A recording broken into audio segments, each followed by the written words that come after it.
වාගේ පළවෙනි හාදුව කාටද කොතනද කොයි කාලෙද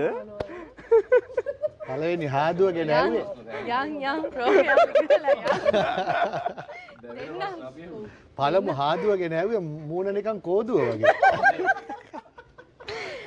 මගේ පළමු හාදුව මේ A level කරනකොට sorry O level කරාදී first love එක නිකන් A level කරනකොට කියලා sorry කිව්වේ ඒක වරදක් වගේ O level වලට බැස් කියලා පළවෙනි හාදුව පළවෙනි ප්‍රේමයෙන් තමයි හම්බුනේ මෙතන ටිකක් හම්බුණා sweet මම දන්නේ නැහැ හරිද හරි දැන් මෙයාගෙන් එච්චරද වට දැනගන්න හරි ඒ ගැහෙන්නේ දැන් හරි අපි නේලි ඇත්තම අහන්න ආවේ වෙන ප්‍රශ්නයක් හරිද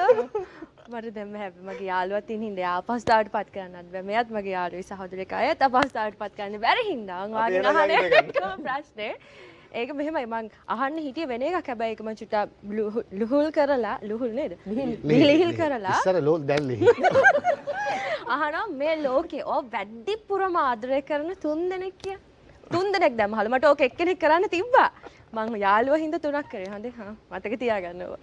3 දෙනෙක් හැබැයි නම් වශයෙන් පිළිවෙලට ඕනෙත් නෑ එකත් කමන්නේ එකත් එපා එමත් එච්චර ලේසි කරන්න එපා මාර වැඩන්නේ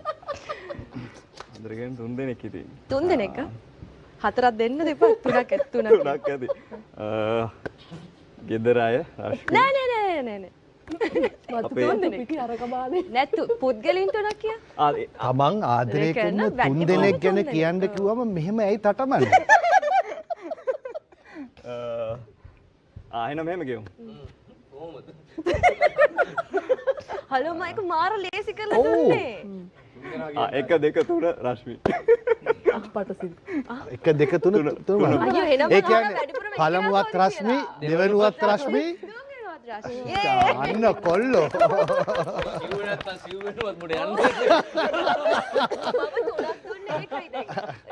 අම්ම තාත්තා ඉන්න ඔව් දැන් ඒක නෑ ඉතින් ඒගොල්ලෝ කොහොමත් අපි අතරේ ඉතින් කොහොමත් එහෙම හරියට